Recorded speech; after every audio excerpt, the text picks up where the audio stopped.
Good morning, everybody. Welcome to Coffee Hour. If you don't know who I am, where the hell you been? My name is Paul Abernathy. I'm your morning host of Coffee Hour. It's the show that allows you electricians and sometimes plumbers to join me to get your day started, ask questions, interact, let us know who you are, where you're from, all that good stuff here every morning, whether you're on the drive like Adam to the job site or you're up on the lift, wherever you're at, share it with everybody. Have your fellow electricians join you for Coffee Hour. I've got my coffee today.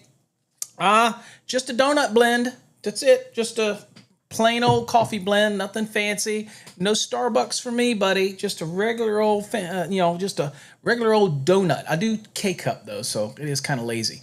I am wearing the Code Nerd gear today. There you go, Code Nerd. The big, bright, and this is really lightweight, what do you call it? Sport jersey that we have available. And it's brighter than it shows up on the screen. The screen, it makes it kind of look like it's not really a bright orange, but it is. It's a real bright orange, which is cool. And of course, it has Code Nerd on the back because we are Code Nerds. Here we are in the morning, first thing. Some of you don't want to admit you're a Code Nerd, but you're out there on the West Coast and you're watching. Dude, don't be in denial. You're a Code Nerd. You know you are. Okay? So, and hey, we're making Code Nerds great again here on Coffee Hour. All right. So hopefully you've joined us for the past week. We've been talking the basics when it comes to commercial, just little things to lock into your memory. We're in the second week of just the basics. And so last week we did basics for residential. This week we're doing basics for commercial, just basic stuff to help you, not going too deep into it. We'll wait until we get back into our normal scheduled programming to go deep. But right now we're just kind of going through some of the information. And by the way, all of this information that we're talking about in here is covered in our Fast Tracks programs. If you're interested in a really good exam prep or just learning the NEC in general, then you want to check out fasttracksystem.com. By the way, today's show is sponsored by the Trade Hog. Make sure you check out tradehog.net. Test it out, plug in some questions, use the ones that are there just to see the kind of answers you're going to get. And remember, you can always follow up an answer or a response for more detail. You can dig deeper. You can constantly dig deeper. However, the free trial that's on our website, tradehog.net, is only going to let you do about 3 per hour. Then you're going to have to wait another hour. If you want to get a subscription to that, we have starting at $9 and something, some odd change. You can get it, and it gives you probably fine for most people. If you want to also get the Office Hog and all the back end stuff as well, then you move up to the basic plans, probably the best plan. It's equivalent to ChatGPT. It's a little cheaper, but it's equivalent to that, but it's smarter because it focuses on our trades in construction, and that's the kind of responses that it gives, and it gives code references. Now, if you want the best out there, the premium, then you also get our mobile app as well. That's just the extra bonus. Plus, you get to ask more questions per hour. So that's how it breaks down. So check out tradehog.net if you're interested in that. Now, as always, I love to live vicariously through you folks. Let me know who you are, where you're from. If you're a Fast Track student, if you have any of our programs, okay? Again, if you just want to give something in the emoji in the chats to let me know you're here, that's fine. If you believe that you come here and all I provide you is nonsense, then put a poop emoji in there. That's fine. I don't care. It doesn't hurt my feelings, but I appreciate you joining me. And so what we're going to do first, before I get into doing some, saying some shout outs to folks, because you know how I love to do the shout outs, I do want to tell you we have a few more things we've added to the wheel. We have added a limited supply of wire waffles. Okay, back to the word of the day, wire waffle. We have added a few of these. Once they're gone, they're gone. We're hoping that I can get more of these to give away so that you all can kind of try them out. They are out of stock on the gentleman's website, wirewaffle.com, but you can get the 6-pack. So I'll reach out to Hunter and see if I can get some more of these to keep them on our wheel. But I do have 5 of these, and I might even give away mine, the 6th one, if you win it. Okay, and that's an instant win. No drawing for these. If you get it, you get it. Until they're gone, they're gone. Also, what we added to the wheel was we're into promotion now. Like Adam promotes us on all the social media. We appreciate it, Adam. If you're in here, Adam, I don't know if you're in here. But we are going to be doing a very select few of these NFC cards. Now, if you're not familiar with an NFC card, it allows you to tap somebody's phone and put a website or an action or a link. We're going to be promoting these and coming up with a design to promote Coffee Hour, our morning show, and it will link to Coffee Hour so that you can share it with people. But these are programmable so that if you want to change it on your own and get an NFC changer, which is a free app on your phone, then you can put your own website on it if you want. So that's a great value. I don't remember what we sell these things for, but it's engraved, but it'll be focused on Coffee Hour. Is for a promotional thing, and you can win these. But you can put your own company on there, own website on there, your own contact information on there if you want. But ours will come programmed with Coffee Hour so that when you share it with somebody, it'll take them to Coffee Hour so that they can share the morning show with other people. So it's a promotional thing. But we have added these. There's a limited supply of these, but we have added these to the wheel, and they'll be custom engraved. Not custom engraved with your name. They're going to be generic for Coffee Hour. But you can program these. They are programmable. That type of thing. And if you want to know how to do that in the software that you need, which is a free download for your phone, whether you have an Apple or an Android, doesn't matter. Very simple. So people that get these NFCs, you can change them all the time. That type of thing. But ours will come pre-programmed for Coffee Hour. And that's to help promote the show. Get people out there at your job site. Say, hey, man, I got a neat show you need to watch. Tap their phone, put it on their phone. That's what I'm saying. All right, so we have added those. And of course, through the weeks, we're up until June 30th, which is the second quarter giveaway, we will be adding more things to the wheel, that type of thing. So we want to get that wheel clustered up with a bunch of giveaways that way, okay? So it keeps it, just spreads it out a little bit. All right, and we have added some more Trade Hog drawings for you to get a subscription to Trade Hog, okay? So we have added that as well. Okay. All right. Let's do some shout outs this morning. Let's see who's all here. Marlon from Tampa, Florida. Marlon, thank you for joining us. Glad to have you here. Tino's in the house. Good morning, Tino. Glad to have you here. Frank the Great. The Great One is in the house. Thanks for joining us, Frank. Love having you here. Paul is in the house. I knew you'd be here. Is in Houston, Texas. Paul, thanks for joining us. joining us. And Paul is showing us how to do the hashtag win. So he is in the house with the hashtag win. We have John in the house. John Sterlace is watching over on Fast Tracks Tube, watching over on the tube. Appreciate it. Even I chatted out and said good morning. And I am on all platforms. So good morning to myself. How about that? All right, let's see here. What do we got here? Hold on here. Let me get rid of man. Boy, I must have chatted a lot. Hold on. Okay. Frank says it's almost Beatbox Friday. There's Adam. I knew Adam would be in the house right there. Good morning, Adam. Welcome. Let's see here. Hashtag wins. We got a lot of hashtag. Cray is in the house. Cray. Good morning from Music City. It's almost as Thursday. It's almost as good as Friday. Well, it gives you something to look at. We know that what's in front of us. Friday. Okay, so that's motivation, right? Good morning, Ryan. Hashtag win is out there. Edgar, good morning. Glad to have you here. Nepo, you've been gone a couple days.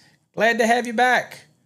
Let's see. Adrian, good morning. Glad to have you here watching over on YouTube. Charlie's in the house. 2-month-old baby's kicking good. Hopefully everything's good. Charlie, welcome. Time flies. Greg's in the house. Greg Converse on Fast Tracks Tube and a long time Fast Track student. Thank you. Let's see here. Rob's in the house. Rob is also, a lot of people are watching over on the Fast Tracks Tube. Also, by the way, I should mention that if you have our free mobile app, you can actually watch the show. I'll show you. If you go to the app, which is basically just a little hog. Well, I mean, that's the hog. Hold on here. I got to find the there it is. So there's our mobile for the Fast Tracks for the family. There we go. So there, see, that's our mobile app. So this one, if you go over here, you see where it says Coffee Hour. I'll press it. See, I press Coffee Hour right there. See, and that's Coffee Hour. And you see down here, that's me, Coffee Hour. And it's running right now, and I'm showing you how to do it. Okay, look at that. Look at that. There you go. You can do full screen. You can click right here, and it'll do full screen, and you can turn it full screen. Look at that. Is that not awesome? I'm showing you right here how that's actually cool. Okay. Anyway, and it's neat to watch it.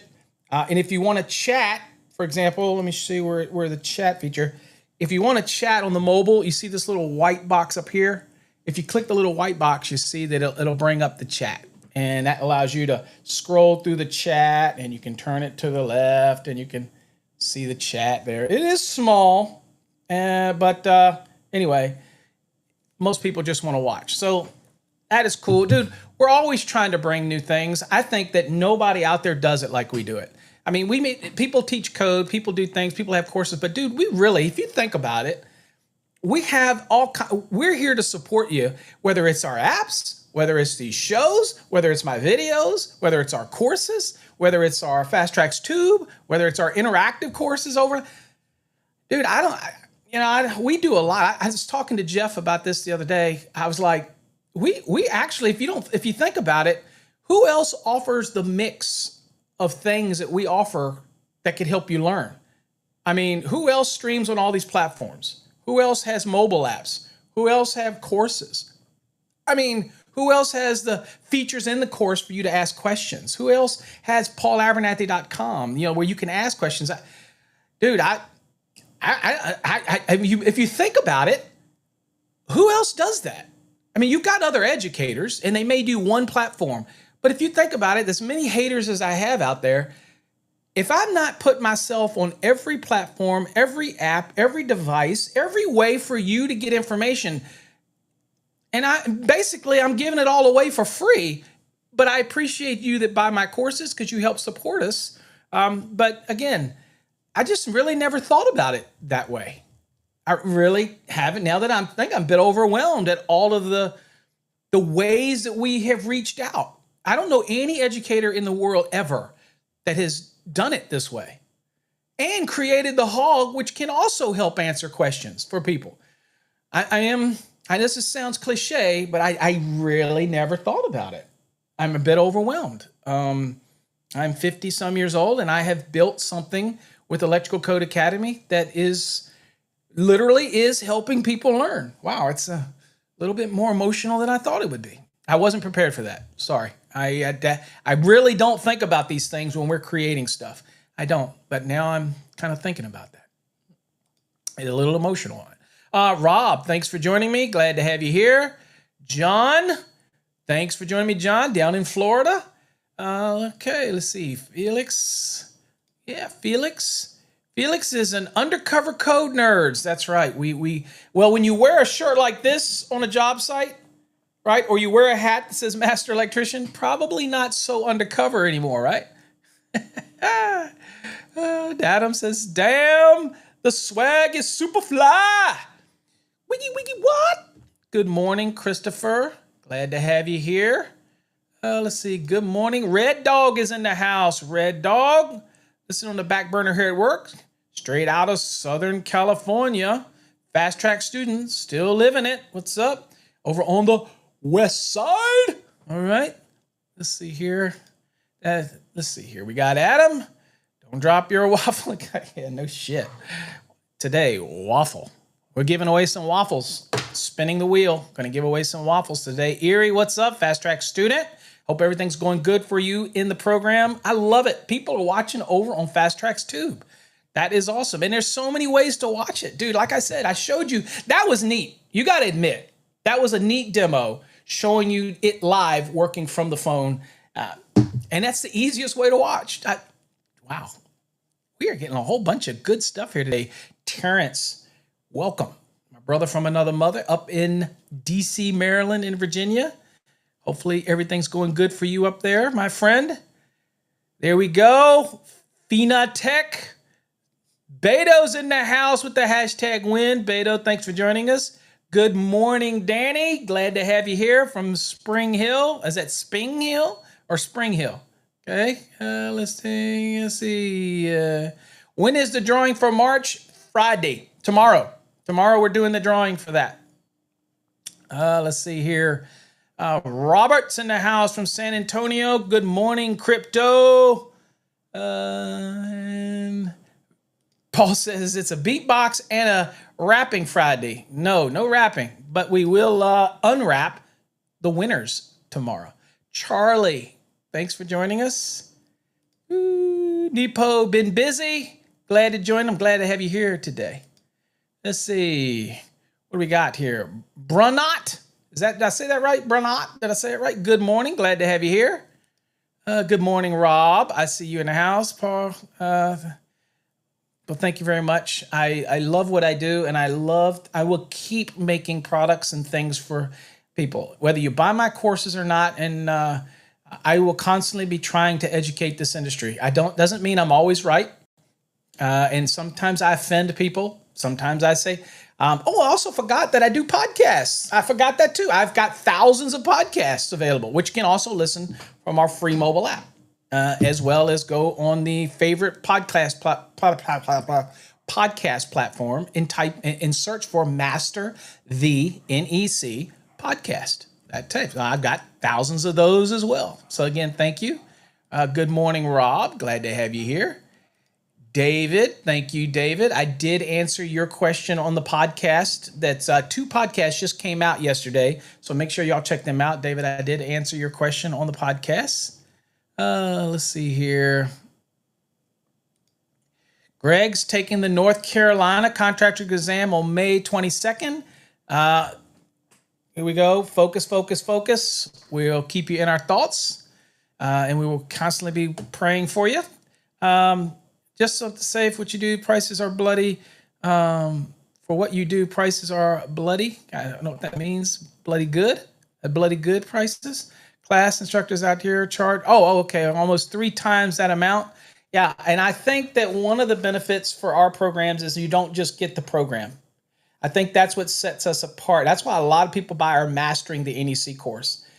Is that you're really not just getting a course. You're getting that interaction, which you can always go into the Fast Tracks Interact and post a question, even if you're not preparing for a license. So it's basically, instead of getting Trade Hog, you're getting me, because I'm the one that's going to answer those questions in the Fast Tracks Interact. So it's basically, people ask, Paul, What is your fees for consultants? I'm a consultant to some large companies, and they pay a fee. Well, if you get mastering the NEC post licensing, then you get that a feature built in where you can ask us questions. So I don't know what price it would be for that type of thing, but yeah, I like to think our prices. People contact me and they go, "What, $375 for a course?" And I'm like, "You have really no idea what you're really getting."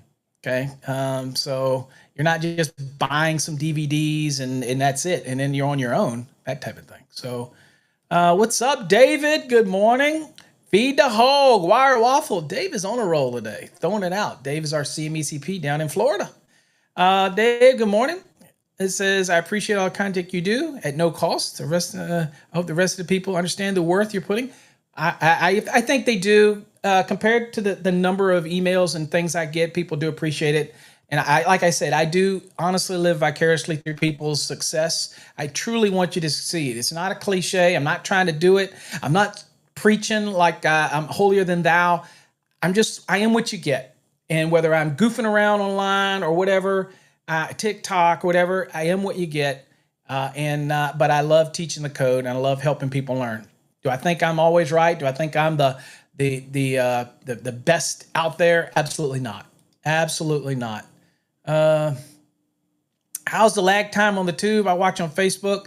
I don't know. Over on Fast Track's tube, there's going to be a little lag, but I am told that that's the case always. That type of thing. So I guess the lag doesn't matter unless we were doing some kind of contest. Otherwise, I don't know that the lag really matters that much for people. That's why we went to the wheel thing, so we don't have to worry about the lag for the contest things. But there's probably going to be a little lag, that type of thing. So Frank says, Paul, why do you help us Sparkies? Because it's the greatest trade in the world. And I believe that it saved my life. I was not the best teen. I was not the best student in school. I mean, I did great in math and other things, but I hated school. I was always in trouble. I was always suspended. I talked back to teachers. I was not a good student in high school.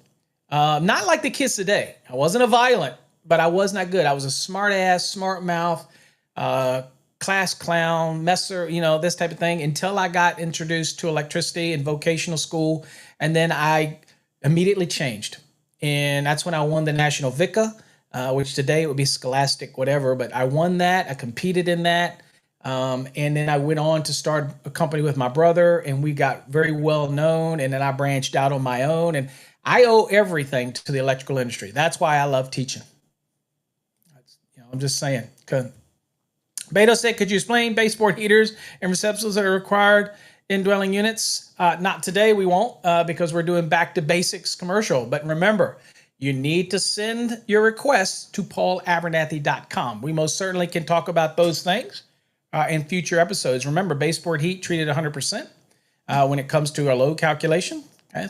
And receptacles, the spacing of receptacles. Again, you can't have receptacles over top of an electric baseboard heater, not because of what the NEC says, because of what the manufacturers say. Now, could I have a receptacle that's actually built into the baseboard heater? Yeah, they do make those. It's a little compartment, although it can't be supplied by anything that's supplying the baseboard. That's got to have its separate circuit, and that would meet the layout requirement if it's built into it, that type of thing. So again, we can talk about all that kind of stuff, but definitely we can talk about that in other episodes. Frank says question. I'm not sure what the question is, Frank. Why do I help you Sparkies? And I gave you the reason. Let's see here. We have results of the first drawing. Again, it's this Friday. Tomorrow is the drawing. Let's see. Charlie said, I would pay double what you charge for coffee hour. What? I charge free, so you'd pay double free? Let's see. Remember, if you're upsetting people, then you're doing your job. Remember, Mr. Ohm. Yeah, people do say that. If you're ruffling feathers, then you're doing something right. But I would prefer us all get along and all want to learn together. And I believe you should learn from every educator. I think Ryan Jackson does an amazing job. I think that Mike Holt does an amazing job. I think that so many people that are educators, and I put this as differently. People that teach on social media, no disrespect, I don't consider them educators. They're just sharing content. And it's very easy to turn the camera on and do 3 minutes of education because you rehearse it. I turn the camera on, it just rolls. I don't prepare, I don't prep. So an educator like Mike has put 30, 40 years in. Ryan Jackson's put 20, 30, 40 years in. So educators who do it for a living, that type of thing is different. Do I discount the education on social media? Absolutely not. I think it's great. I think that teaching people, as long as you're teaching them the right thing, I think it's great. I have nothing against it. But I would not put somebody that just goes and does nothing but YouTube videos, I would not call them an educator. They are educating people. But again, it's kind of that old saying, they asked Tiger Woods if he felt he was the GOAT, and he says, no, I'm not done yet. You got to put in your time as an educator. You can't just create content for yourself on your own channel. You have to have written things, you have to have done things, you have to have put yourself out there, and not just a controlled 3 minutes of something. Okay, that's just my opinion. I'm not hating. I love the education, but again, it's so easy to just put something out for 3 minutes snippets and then consider yourself an educator. I'm just saying. I'm not hating. Okay. Yeah. Yeah. I think that's what it changed its name to. When I used to do it, it was called VICA. It was through the trades, through vocational schools, that type of thing. What do we got here? Let's see. Honestly, Paul, you don't see any other instructors getting up at 5 a.m. Doing podcasts. Yep. Yeah, interacting with people he had never met. So thank you.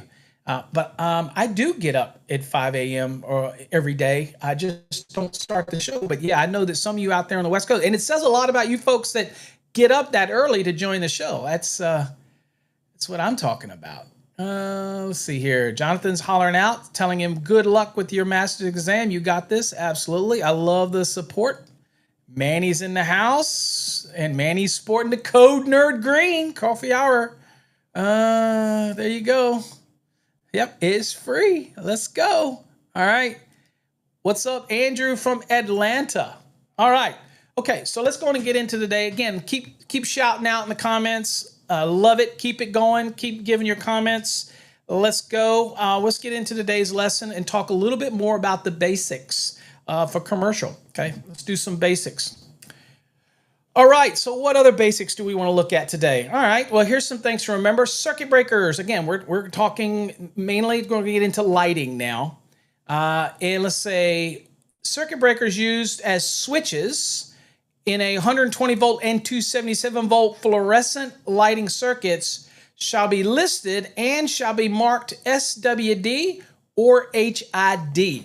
And that comes from 240.83D. And that is, again, when you're using a circuit breaker as a switch. Now, what's a classic example of doing this? Well, you may have a commercial area that's basically storage. And instead of having switches everywhere for the lighting, it's all controlled by the circuit breakers that are in a panel, right? So they just go and turn the breaker on, turn certain numbers of breakers on, and ones that are identified, and that would turn the fluorescent lighting on, let's say in a storage area or in a warehouse or whatnot. And if that's the case, if the circuit breaker is used as a switch, then it has to be SWD or HID, okay? High intensity discharge or rated for switch, okay?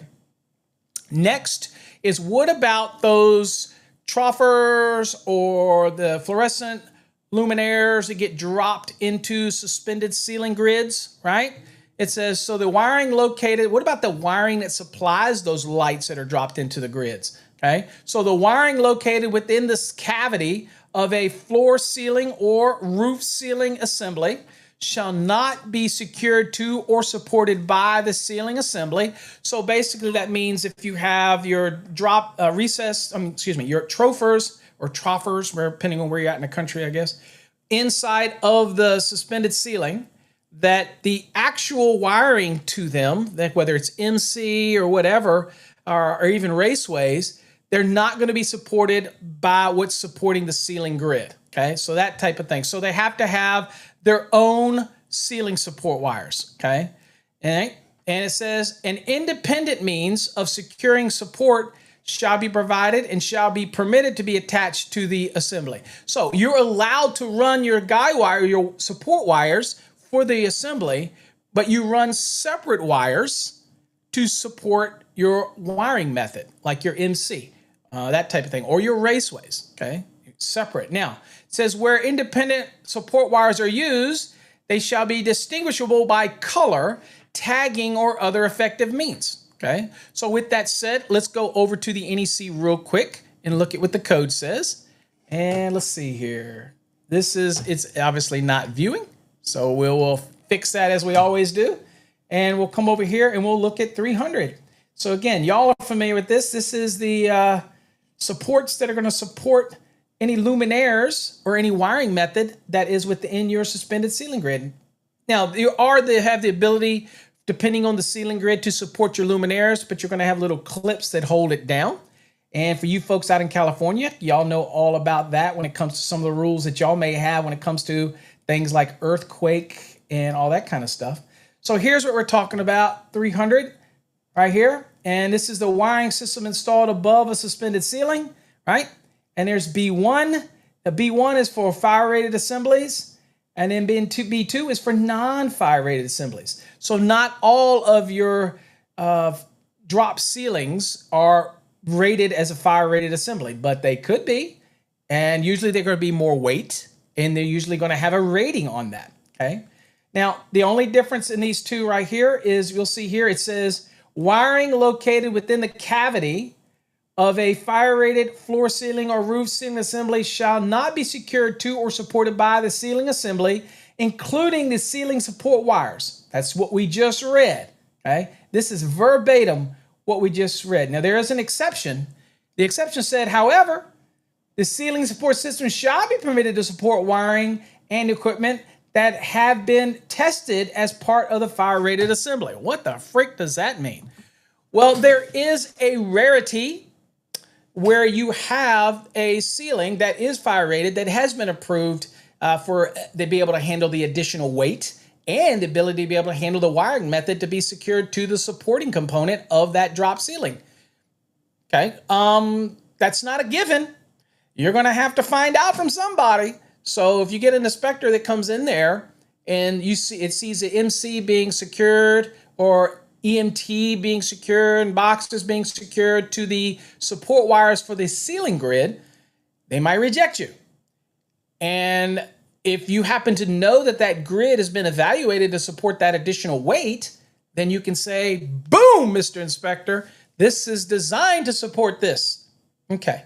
I remember a couple years ago, Texas had a rule in their amendment to the Northern Texas Amendment that allowed them to secure up to 2 MC cables on every support wire. And I came from NEMA. So I came there, and that's where we got that removed. I was like, there is absolutely nothing that would support that, pun intended. That extra weight will add up onto that grid if you start allowing that. And so they ended up removing that from an amendment that they had.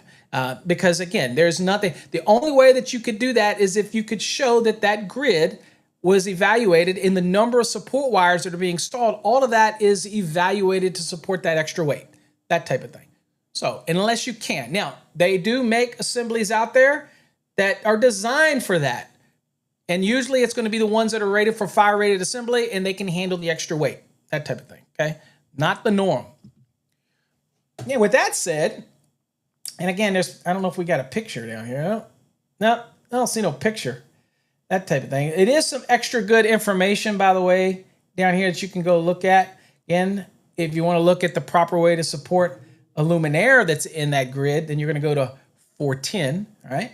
But this is some good extra information. This is linked, by the way, for those that aren't familiar with it. And then here's the non-fire rated assembly, which is probably what you're going to have 9 times out of 10. It is same scenario, wiring. It's not talking about the luminaire here, so 300 is talking about the wiring. Is wiring located within the cavity of a non-fire rated floor to ceiling or roof to ceiling assembly, a suspended ceiling, by the way, shall not be supported to or suspended by the ceiling assembly, okay, including the ceiling support wires. it says you're going to install independent means of securing support shall be provided and shall be permitted to be attached to the assembly. So you're still allowed to go from the ceiling to the grid with these separate independent supports to support your wiring methods, support your boxes, things like that, right? Now it says where the independent support wires are used, they shall be distinguished by color, tag, or other effective means. A lot of people take these, the electrician will take all of their extra support wires that they're going to use for their stuff, not the ceiling grid, but theirs. They get a bunch of them, or they'll ask the ceiling folks to leave them a box of them. And I know a lot of electricians that will go out and then take spray paint and just lay them all out on the floor and just spray paint them.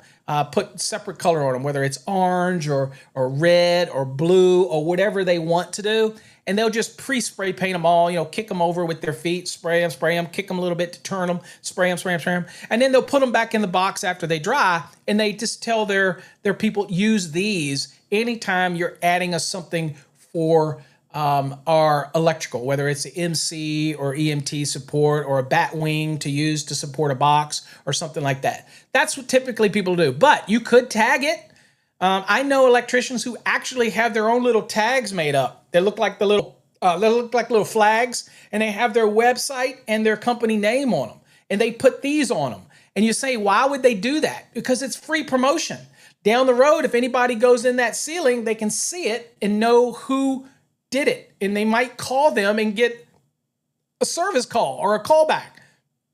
I'm just saying, promotion. Now, I had one guy one time say, well, that's just easier for the lawyers to find you. I'm like, dude, if you know what you're doing is right and you're following all the rules, then what do you care? You let the lawyer call me. Maybe they want to use you as an expert witness on something. I'm just saying. Now, I have an exception here that says the ceiling support system shall be permitted to support branch circuit wiring and associated equipment where installed in accordance with the ceiling system manufacturer's instructions. So if the manufacturers say that it's okay to support branch circuit wiring on those independent supports, or not the independent, excuse me, those supports for the grid, and you have that in the instructions, so be it. You're able to follow the instructions. So that's important to have that exception there, okay? To have that there. Right? That's why it's there. Makes sense. Makes sense to me.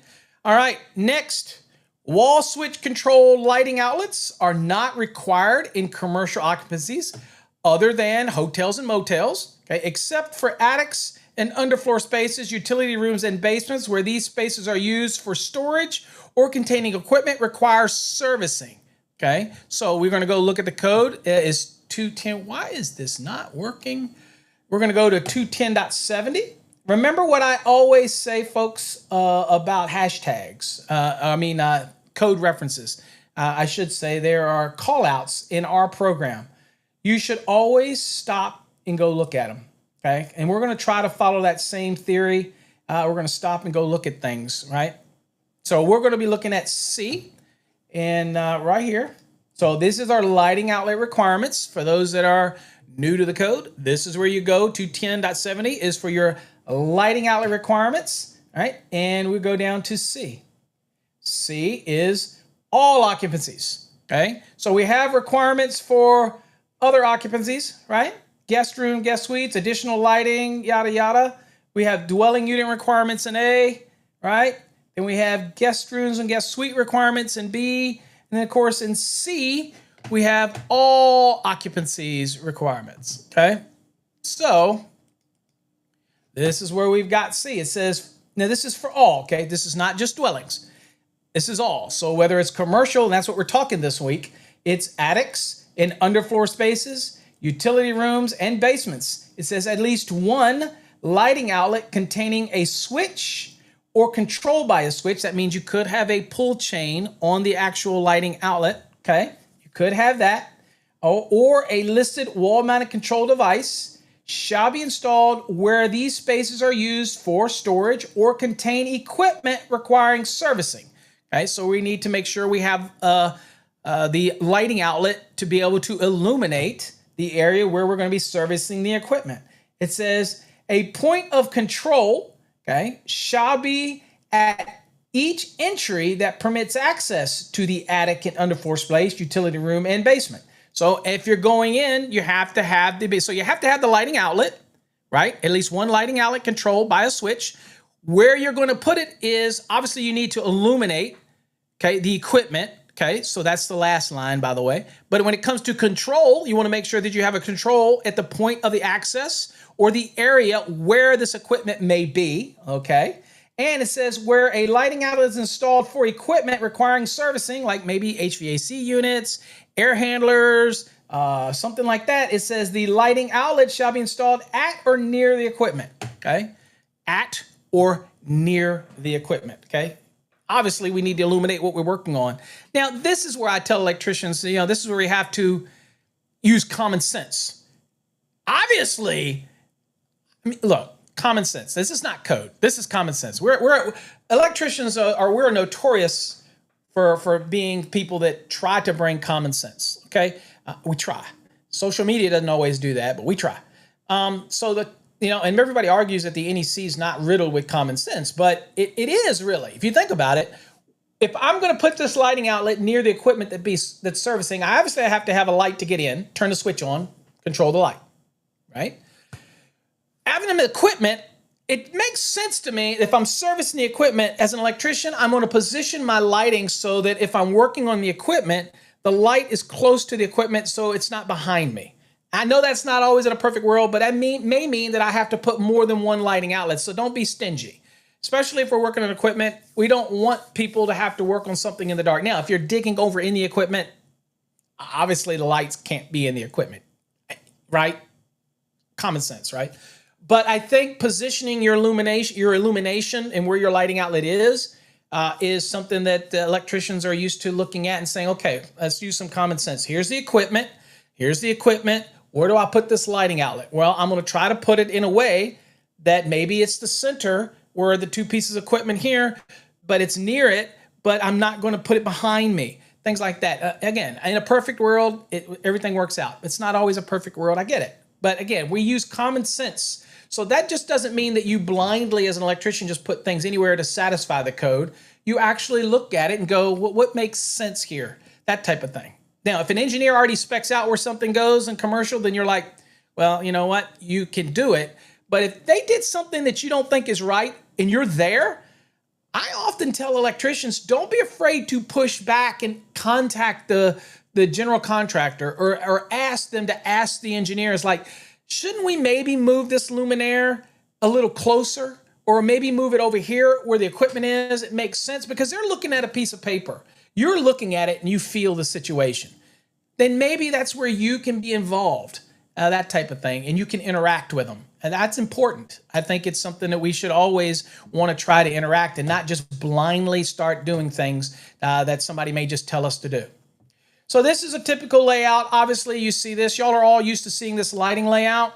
Again, these are drop-ins right here. This looks like 2x2s. This looks like 2x4 drop-ins. Here it looks like we have some track lighting. All these things, you see they all have their own legend on them, right? These are A's right here. We look like these right here are A's. These are F's, type F. Here's a night light right here. Here's these look like these are some tracks. These are type G's. Where do you get all this information? Obviously, in commercial, this should be on what we call a lighting legend, right? So a lighting legend may look like this. This is your schedule. And it shows the different types of luminaires. It might say what the manufacturer is. It'll give you the voltage. It'll give you the catalog number. Again, it'll give you a little bit of description. Again, not all of them are as nice as this. And I'll zoom this in so you can see it. Not all of them will be this detailed. I get it. Sometimes we work with some crappy drawings. But this is typically what you'll see. And it'll tell you how many lamps per luminaire, the wattage, and all this kind of other stuff, okay?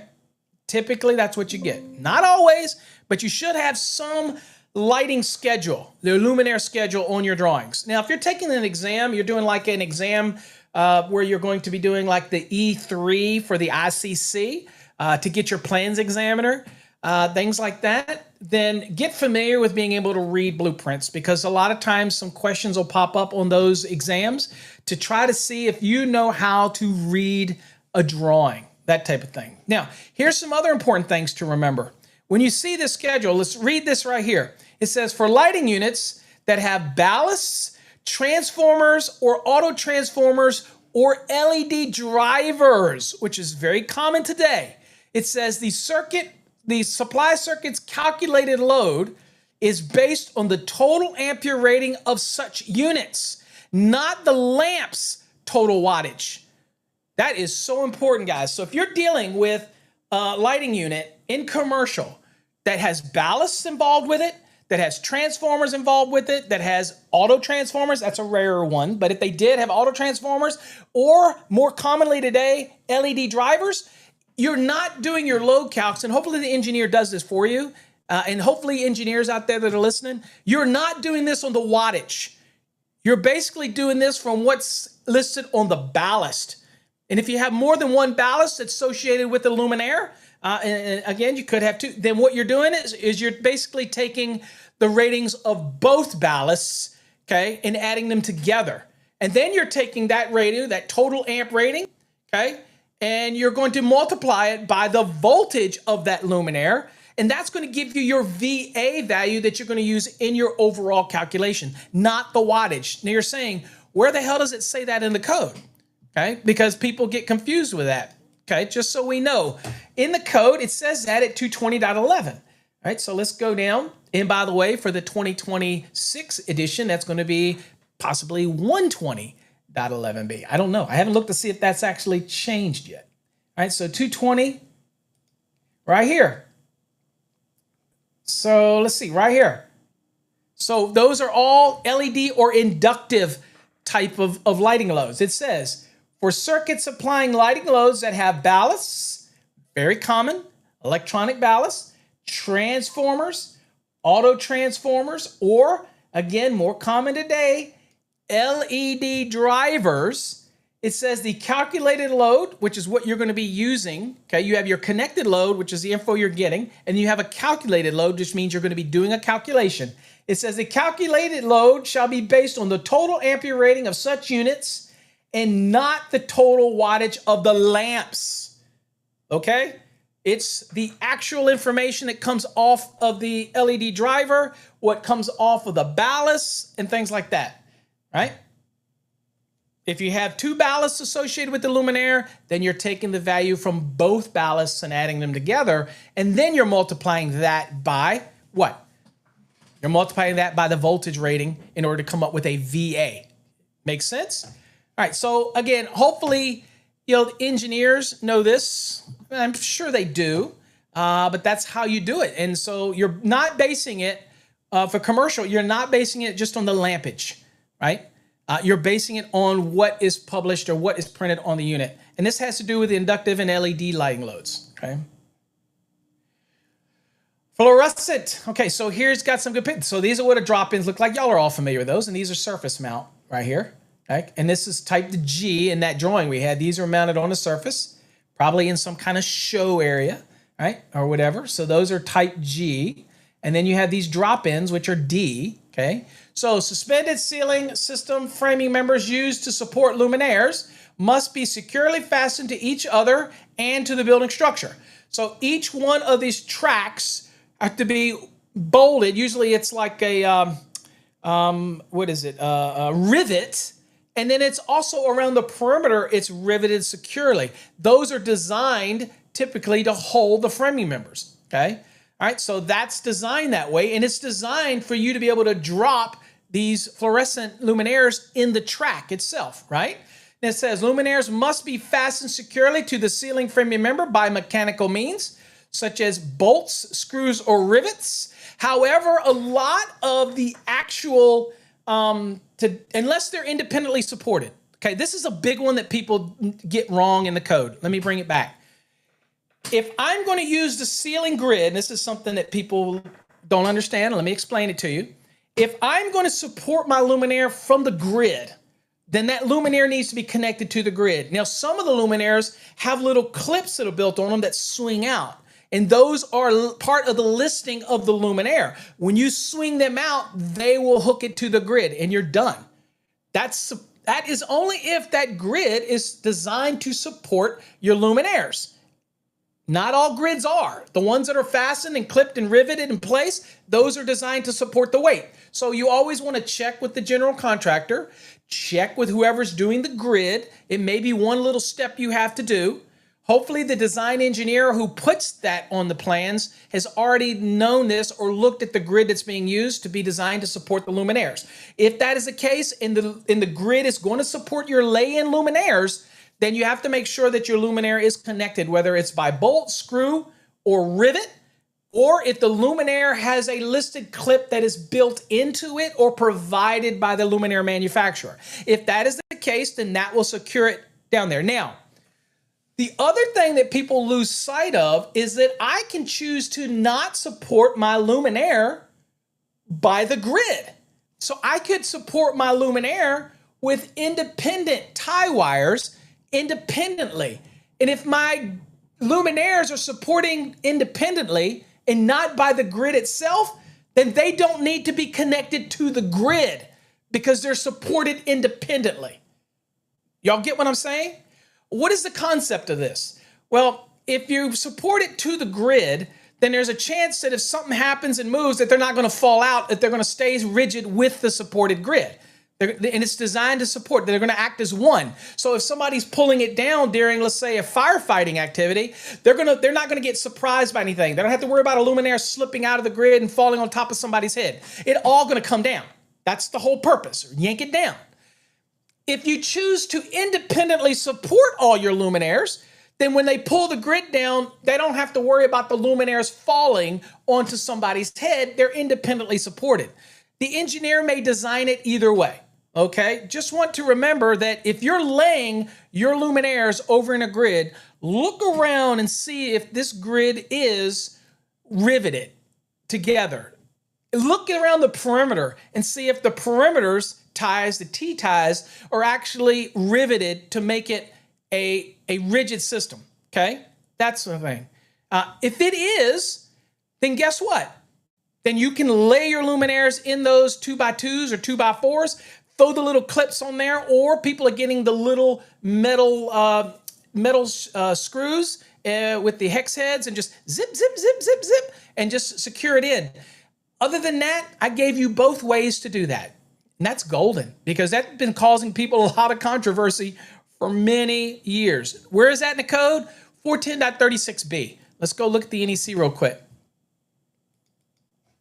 Just so we can look at that. I love looking at the code. I'm a code guy. I'm a code nerd. I always love to quantify things in the code. So let's go look at the code and see what it's talking about right here. All right, this is what we're talking about right here. And we're looking at B right here, suspended ceilings. All right, listen here. It says framing members of suspended ceilings used to support luminaires shall be securely fastened to each other. First requirement, and notice the and, it's not an or, it's an and shall be securely fastened to the building structure at appropriate intervals. What's appropriate intervals? Well, you're going to have to talk to the people that design the framing of the ceiling grid, okay? Or ask the general contractor to do his due diligence and get that answer for you. He should know who the framing people are, or maybe even the engineer knows. Okay, so as soon as that's taken place, then you're allowed to do that. Now it says luminaires shall be securely fastened to the ceiling grid member by mechanical means, such as bolts, screws, or rivets. Okay? Listed clips identified for use with the type of ceiling framing members, and they're all pretty generic, by the way, and the luminaires shall be permitted. Okay? And then, of course, you have some additional information down here, right? And it lets you screw, bolt, or rivet, that type of thing. Okay? All right? All right, there you go. All right, back to me. But what's important for me is that this rule is only when you are using the grid to support your luminaires. This is the subtle things that people don't realize. If I'm not supporting my luminaires by the grid, means they have independent supports to the ceiling structure, like the girders at the top or whatnot. If I choose to go that route, then they're independently supported from the grid, then the grid is not supporting them. And it's really what you have to do if the ceiling grid is not designed to support luminaires, okay? then that's the other option. But you always have that option as an electrician. Yes, it's a lot more wires. Yes. Okay, that type of thing. But it is what it is. And oh, by the way, if you support your luminaires independently like that, then nothing says that I could not support an MC cable that's going to that luminaire from that individual support for that luminaire. Okay, little tip there if you're doing your design. Okay, not supporting it by the wire that's supporting the grid, but your luminaire. Okay, enough of that. All right, how about show windows and track lighting? Okay, because very common in commercial. You saw this on our grid. So there was our track lighting, right? And there was our type E, which was these little snap-in track lights, okay? So track lighting shall be permanently installed as well as permanent connected to the branch circuit. Usually it connects to one end of a track, okay? Install only track lighting fittings on the track lighting. Well, that should be a no-brainer because I don't know what else the hell would fit on the track light. But again, okay, good to know. It says fittings equipped with general purpose receptacles shall not be used on track lighting, okay? So fittings or whatever that's for general purpose receptacle, we're not going to be plugging them into a receptacle that's designed for general purpose applications. Now, 410.150. Let's go look at it real quick. Hey, it worked that time. So let's just go down to 410.150 and see what that says. And it's probably not something you're going to do anyway, but track lighting. And let's see right here, track lighting. It says track lighting shall be permanently installed, okay, and permanently connected to the branch circuit. Makes sense. So basically it's permanent. You're not going to hook it onto any receptacles. It tells you that it has to be permanent. So it says the lighting track fittings shall not be equipped with general purpose receptacles. And I don't see a picture for this. So again, not going to have any receptacles on that. And I guess unless the manufacturer made them that way, which again, they can't because the code says they can't, then I think that's probably a moot point anyway. But I think the real issue here is they don't want to take the track lighting and allow people to be able to plug anything like plug-in cord into it. Since it is a branch circuit, they don't want you to be able to plug anything in it. It's for track lighting only. It makes sense. But again, I guess you got to say it sometimes for people to get it, that type of thing. All right. So I guess somebody out there made a fitting that slides on a track lighting that has a receptacle built into it. Then I guess they're making it. It's probably have it evaluated by somebody, maybe a third party, but you can't slide that sucker and use it on track lighting. That's what it's saying, okay? All right, it says track lighting shall be securely mounted so that each fastening suitably supports the minimum weight of the luminaire that can be installed. Unless identified for greater support intervals, a single section, say a 4 foot or less in length, shall have 2 supports. Okay, so 4 foot or less, 2 supports. Again, probably going to already be done by the manufacturer, whether it's some type of supporting system or toggle bolt system or whatever the system, okay? So again, unless identified differently by the manufacturer, then it's basically going to have 2 supports. 4 foot or less going to have 2 supports. If installed in a continuous row, each individual section of not more than 4 feet in length shall have 1 additional support, okay? So 2 for the 1 support, okay? And then each additional, okay? So in a row, so individually, so each additional should have the support. So that is 410.154. So let's go look at that. Again, not showing up. So that is 154. So let's see what the code says right here. Right here, fastening. So what does it say? Again, lighting tracks shall be securely mounted so that each fastened is suitable for supporting the maximum weight of the luminaire that can be installed. Okay, so probably manufacturer is going to give you the information on how to support it, or you're going to be looking for support things like toggle bolts and things that has a ability to support it. Use the manufacturer's instructions or probably what came with it. And it says, unless identified for supporting at greater intervals, a single section of 4 feet or shorter in length shall have 2 supports. And it says, and were installed in a continuous row, means you're putting more and more together, like in a long row. It says each individual section of not more than 4 feet in length shall have one additional support. Okay? So for the first 4 feet, you have 2. And then for each additional 4 feet, you're adding an additional one for each additional 4 feet. Okay? So that's sometimes on a code exam, right? You have 2, and it may be a 8-foot piece, and they want to know how many supports is it. Well, if it's continuous and they're not separate, then if it's 4 feet, then you have another 4 feet, then basically it is what? It is 2 for the first 4 feet, and then it'd be another one for each additional 4 feet, so it's total of 3 supports. Okay? That's how that actually reads. Okay? All right, let's go. Now, if they were separate 4 foot or less, then it would be 2 per. Okay? Makes sense? Kind of sounds weird, but it's the way it's written. It's the way the code says it. All right, recess luminaires. Okay, this looks like an old incandescent type, right? But we know that most of them today are probably going to be LED driven. But anyway, it says a recessed remote ballast for an HID. Okay, so this one here, all right, shall have integral thermal protection and be identified as such. Okay, so this is pretty much manufacturer driven. So again, that's 410.130F4 that basically says this verbatim. So if it is a recessed style, and this may be what these are right here, this is item C from the luminaire legend. Okay, it's a recess, and if it's a remote ballast, means here's the luminaire and the ballast is over here. Okay, so here's the actual luminaire, and this is remote from it. Okay, over here. Then it's basically saying that it has to have an integral thermal protection. So it's usually this little black thing that sticks out the side of it, a little thermal protector that's built into it. Okay. You're going to know this if you buy the luminaire. Okay.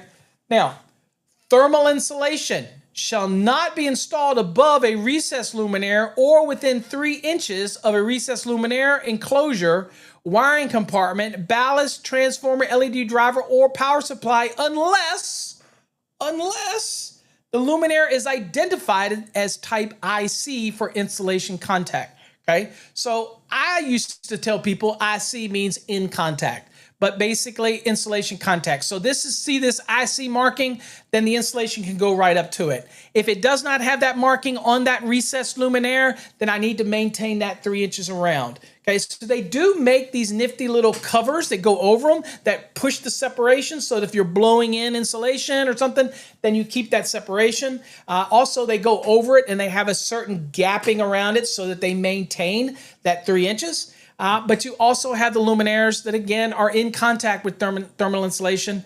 You throw it right on it. I'm gonna tell you something right now with that. I never really trusted that. That's just me. Okay, this is just Paul again. I always would put something where I would keep the insulation from getting over the luminaire, even if it was in contact. And I used to get a lot of engineers that would yell at me because they would say, dude, the reason we're speccing out the ones that are in contact is because we don't want to lose our thermal envelope rating because of the luminaire, the leakage of heat around it. We want it to be insulation on everything. Okay, if that's what you want, at least they said that, and I got it on record. But again, supposedly with the ICs, insulation right up to it, and do whatever you want, that type of thing. Now, I did have a select number of engineers who would spec out those little covers that go over them, even when they were IC rated, in order to be able to go over them. But again, if they're IC rated, then they're rated to be in contact with thermal insulation. So just keep that in mind. And not all of your recessed luminaires are rated that way. So look at you. If you're going to put it in. Now, if you're putting them, say, in between floors, it's not going to get insulation, then it doesn't really matter, does it? But if it's going to get insulation, then that's something that you have to be aware of, right? How about exit luminaires and egress luminaires? A fluorescent luminaire ballast used for egress lighting, energized only during a failure of a normal supply, shall not have thermal protection. Okay, so if you're speccing these out and you have this luminaire that's specified by the engineer and it's part of your lighting that's going to do the egress path to get out of the building, okay, then 410.130E4 is going to say, you know what, that ballast that is used specifically for egress lighting, okay, when energized only during a failure, cannot have thermal protection because we want to burn it up. We want it to stay running. We don't want the thermal protector to trip out. Also, one of the things to remember during trying to exit, you might have flame and heat elevation, and it could cause the premature shutdown due to the thermal protector. We don't want that. We want to make sure that that path of illumination for egress stays lit as long as possible, just like a fire pump. A fire pump does not have overload protection. It might have short circuit ground fault protection. It does not have overload protection. We want that motor on the fire pump to burn up. We want it to stay running, okay? Article 695, go read it. I actually have a podcast on 4 episodes that talks about fire pumps. Interesting listen, okay? So you can get that over on our, I think it's still available over on our YouTube channel, okay? All right. An exit direction sign located within the building does not require a disconnecting means. That is the exception. Again, we do not have a disconnecting means requirement. Obviously, it's going to be on a breaker somewhere.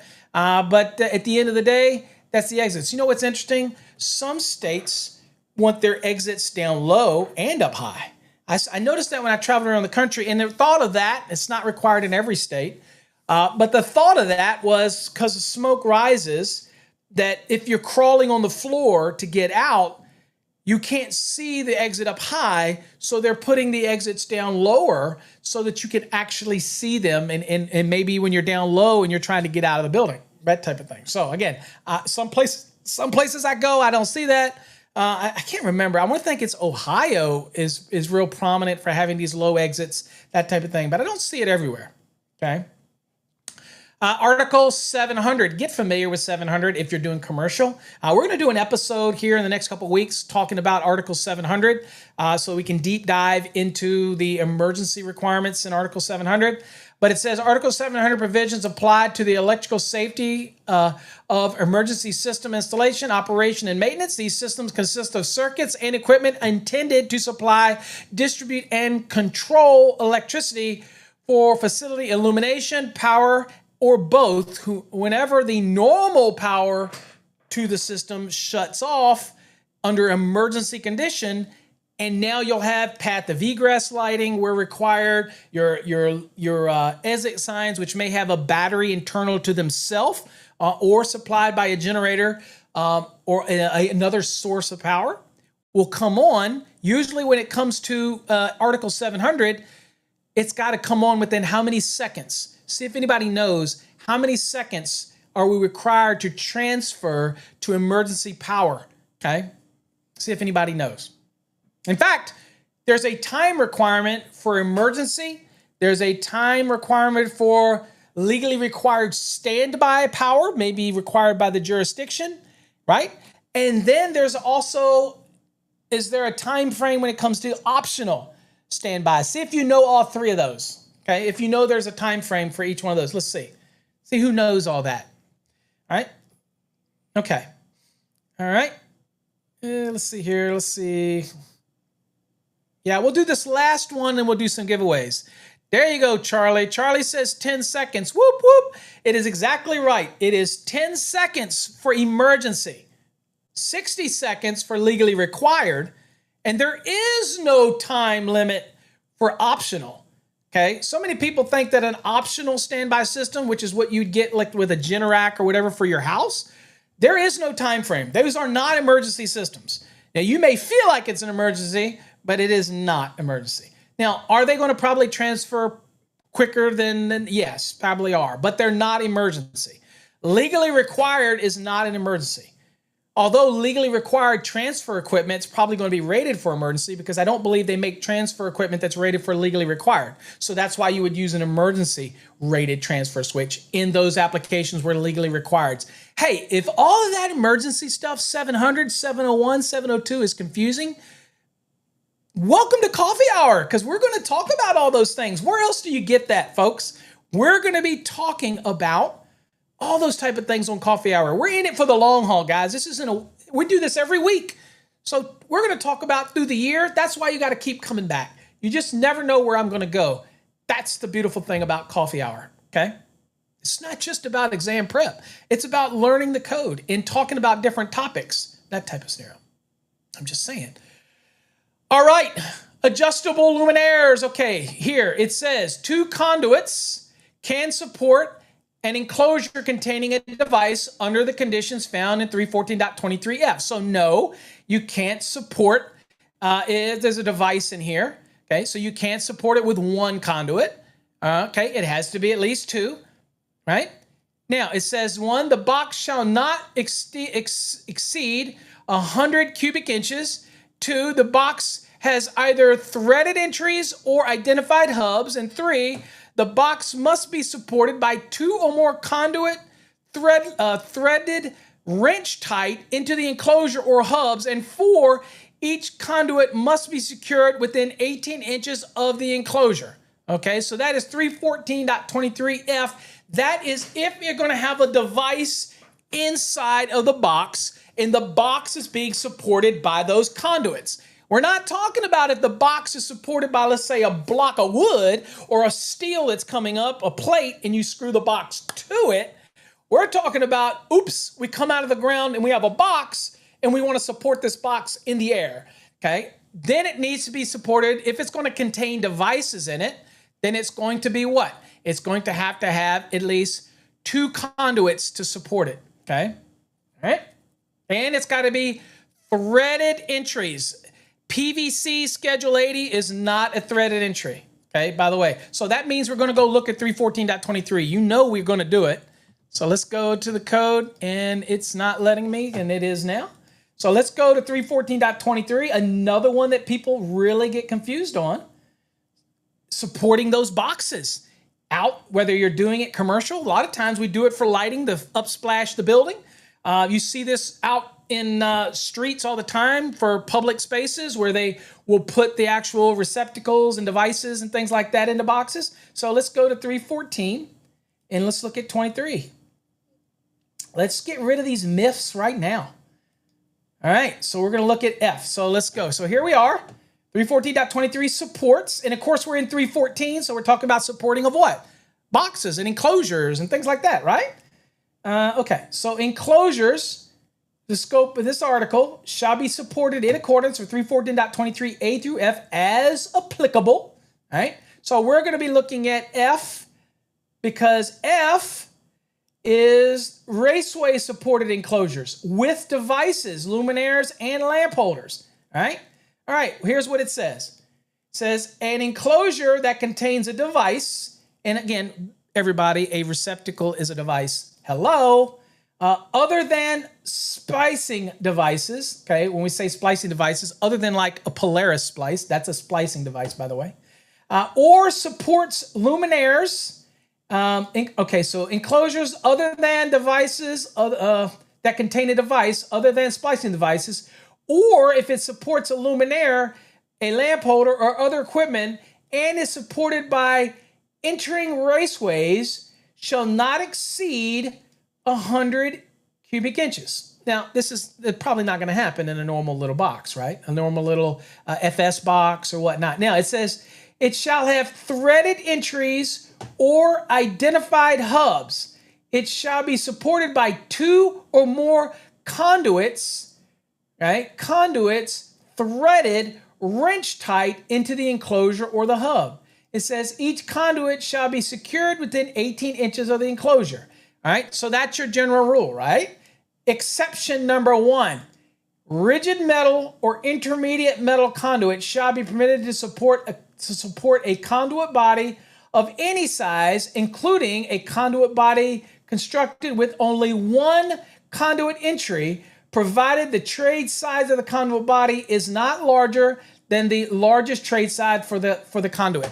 All right, let me explain this one for people, because people are going, what the frick are you talking about? So this exception is when we see a LB that's floating in the air and it has a raceway coming into it, a conduit, like a rigid or intermediate. That's saying, hey, that can be supported, and it may have a device in it of some type, okay? Or it may have something that's supporting a luminaire or something. So the concept here is you know what? As long as you have that conduit body, whatever it may be, a conduit C, LB, LR, LL, whatever it be, if that LB takes a trade size 1, and I'm supplying it with a rigid or intermediate that's a trade size 1, then it's okay. That's the exception. It doesn't need to have 2 conduits to support it. That's what it's talking about. You get me? You get what I'm saying? Okay.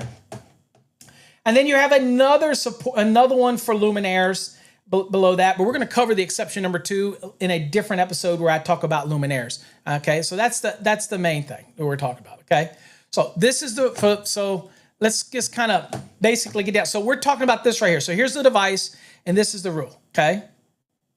Now it says luminaires that require adjusting or aiming after installation do not require an attachment plug or cord connection, provided the exposed cord is suitable for a hard or extra hard usage and is not longer than the required for maximum adjustment. The cord shall not be subject to strain and physical damage. All right, so here, this is kind of a luminaire that allows you to the adjustment, okay? That type, that type of scenario, okay? All right, so we're gonna get off of that. So let's talk about, let's go to some giveaways now, folks, because I am over the hour. We're gonna do some giveaways, and we've added some wire waffles, okay? I have added the NFCs that promote coffee hour that you can tap to your friends and it'll take them right to coffee hour, but they are programmable. You can reprogram the little chip in here if you want to put your website on it or whatever, but it will be promoting coffee hour on the front. We did add the voltage drop cards, a few more options on there for those. And of course, again, like I said, we added wire waffle until they are gone. Okay, so make sure you do the hashtag win. And we're going to be drawing the first quarter's giveaway is going to be tomorrow's show. Okay, so just to let you know. All right, so here's your last chance to get that hashtag win in there, because here we go. We're going to spin. Let's go. Let's go. And by the way, this is for the June drawing, as it says right there.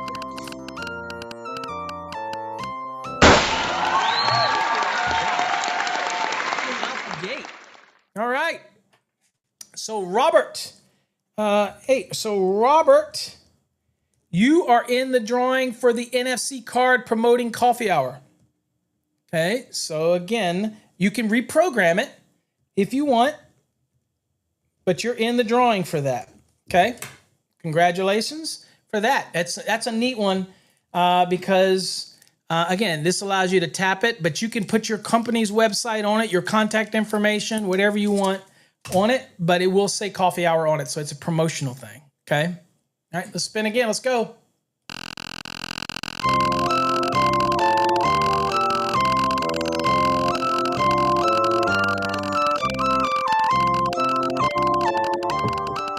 Charlie wants a waffle.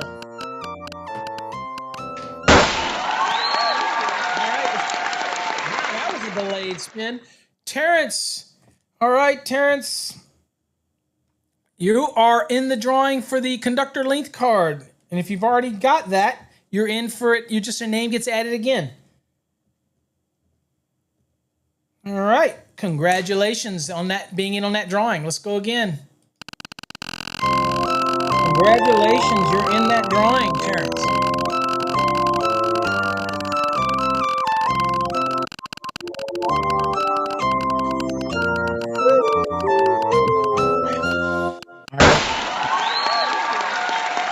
Ryan's Goats. All right, Ryan, you get a subscription to Fast Tracks Tube, which I personally think is the best subscription on the wheel, by the way. And all you got to do is go to fasttrackstube.com, go to the top where it says member plans, click on it, sign up for a free account, pick your username, pick your passwords, and email us and let us know. Use any of our websites to email us or info@fasttrackstube.com if you want. Email us your username and password. Well, no, don't send me your password. Just your username. We already know your password. Just your username and send us that info and we will elevate you to an annual membership. If you already have that, let us know. If you're already a member, we appreciate you. Or if you've won it before, we'll extend it out to another year, that type of thing. But congratulations on winning that. That's an instant, immediate. You get that right now. Just go to fasttrackstube.com. All right, let's go. Wire or waffle? Charlie wants the waffle. Let's go.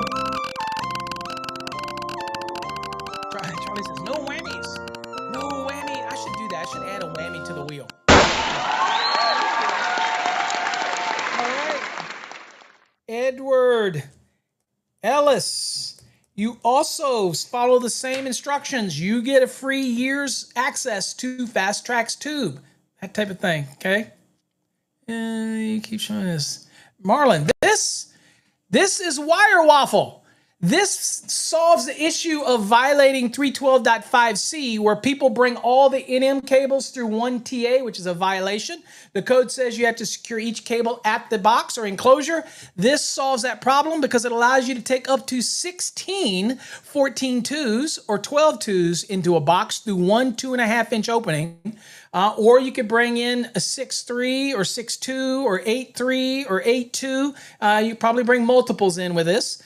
So it solves that violation that people keep doing, especially out in Arizona. So the guy that came up with his name is Hunter, and this is his patent, and that is called a wire waffle. Go to wirewaffle.com.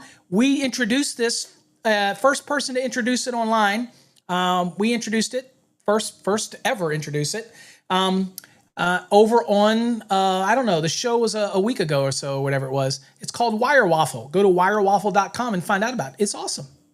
I like it. I wholeheartedly endorse it. All right, simple approach.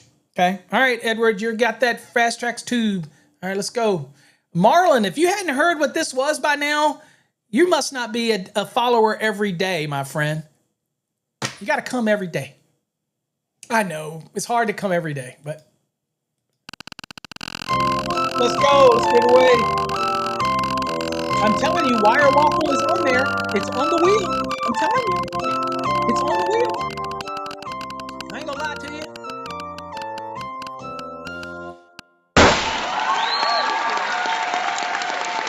Ryan's boat, you just won a Fast Tracks Tube. So let's spin the wheel again for you. This is for Ryan's boat. You get a spin again. But you got picked twice. And I know Charlie's gonna say it's rigged.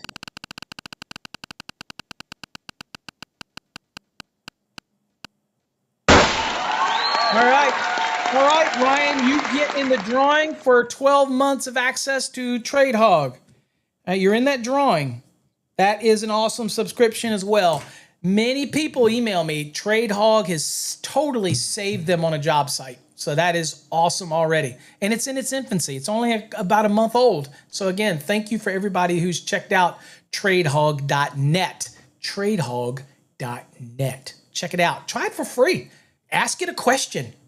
Not just one of the ones that are already there. Ask it your own question. Just be very detailed and so much slang. Ask it accurate questions and you'll get accurate answers. TradeHog. Whoop, whoop. All right, let's do it again here. Let's go.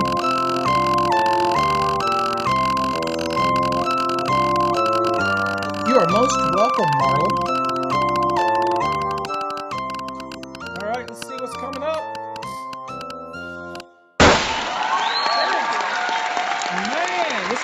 People are going to say it's getting rigged here, Terrence, because you're right up the road from me. They're going to say, oh, you're just playing favorites to your locals. I'm just saying, whoa, check it out. There you go. Hold on here. Hold on.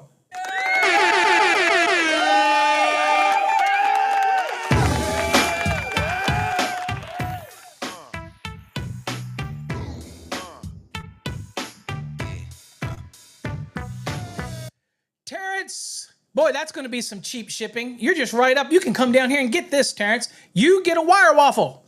Whoop, whoop. Check it out. Tell everybody how it works. Okay, it's got removable pieces in here, so you can put like a 6.3 or an 8.3, whatever. Terrence, do me a favor. Send me an email. Let me know your mailing address and everything, and we will get this out to you, my friend. Wire waffle instant win. Boom. That's what I'm talking about. Wire waffle. Let me write that down. The waffle. See, Charlie? They're on the wheel. Don't be hating. All right. All right. Let's do another spin. Let's go. He said, waffles. Oh, come on, homie. Oh, March, wire waffles. Ooh, donuts. Ooh. Come on, man. Don't have a cow. Shut up, Bart. Ooh. That's it, folks. That's all I got. Ooh, donuts. Oh, come on, homie. That's my impression. Simpsons, baby.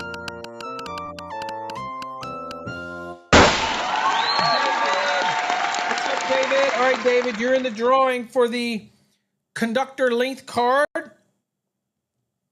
Engelhart. So that says conductor length card. That will be neat to show your fellow folks down there, all your inspectors and everybody, how they can do measurements on their, or get accurate measurements on their wires. Give you something to talk about to those folks. Okay. Go nuts for donuts. Ooh. All right. Anyway. All right. Congratulations, David. Wow, I'm running out of space. I want some more giveaways. Let me do it. We're giving this stuff. We're putting people down. We're giving people opportunities, folks. Let's do another one, dude. I'm ready to give these giveaways. Let's go. I like giving stuff away. We will cover the shipping. We take care of it all. You don't have to do anything but be here. I'm just saying. Wire waffle.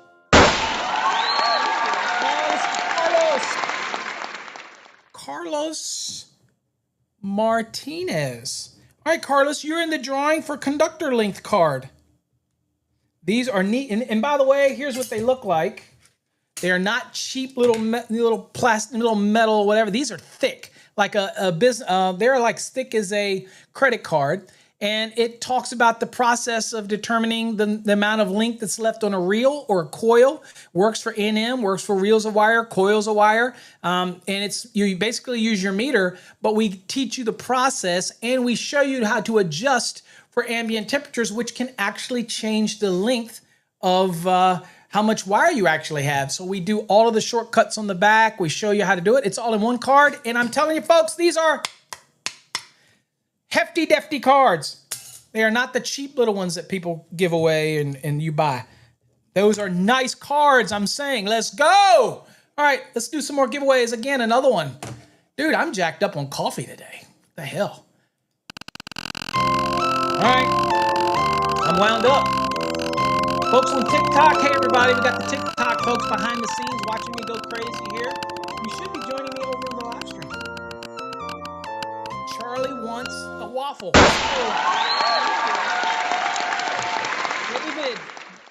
David, you are in the...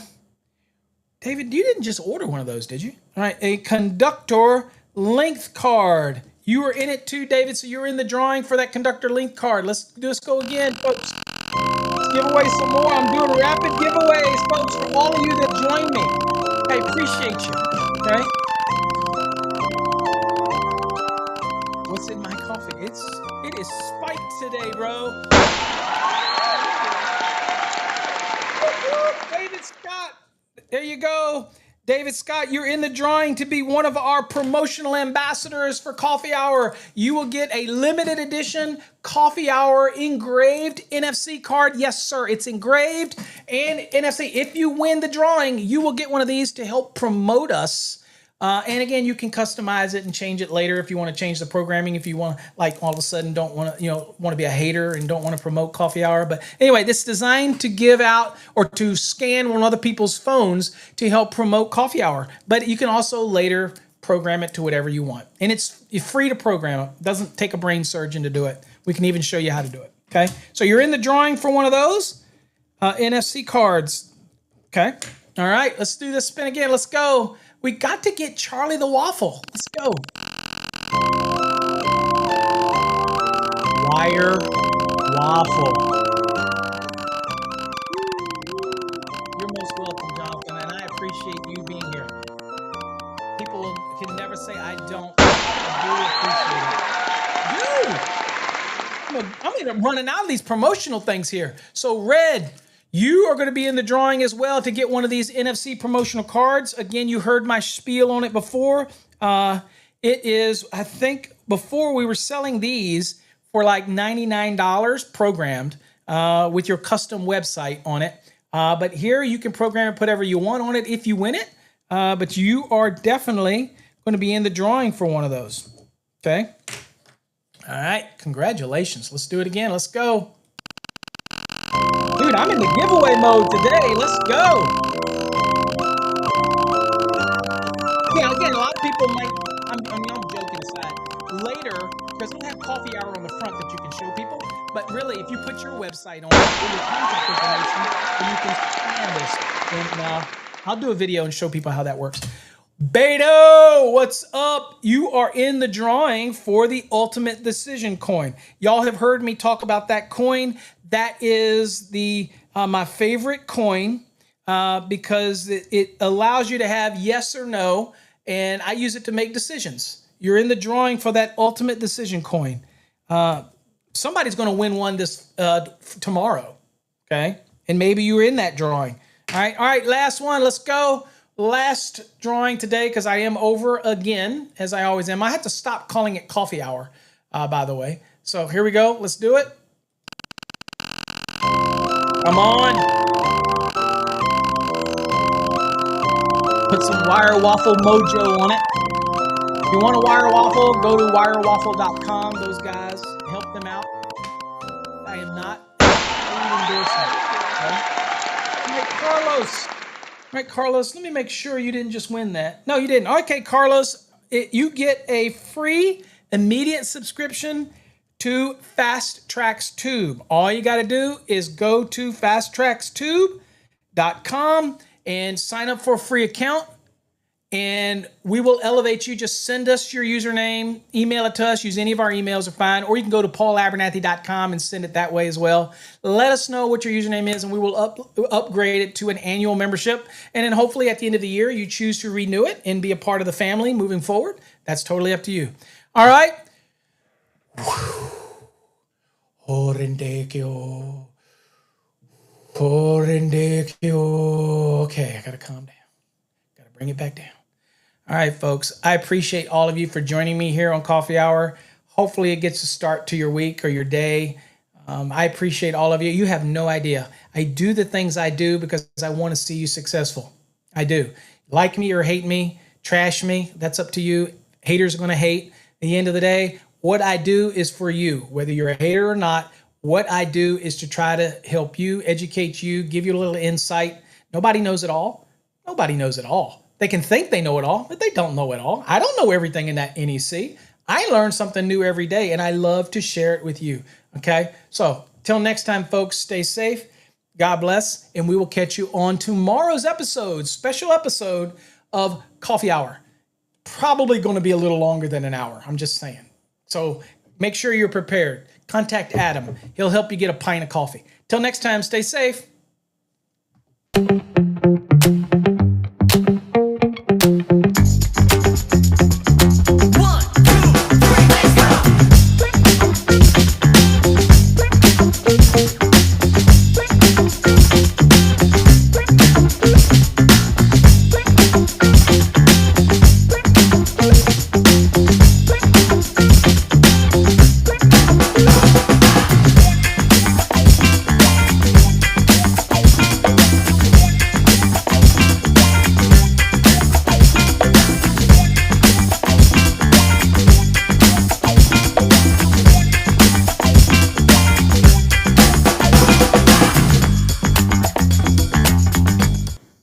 Hey folks, did I trick you?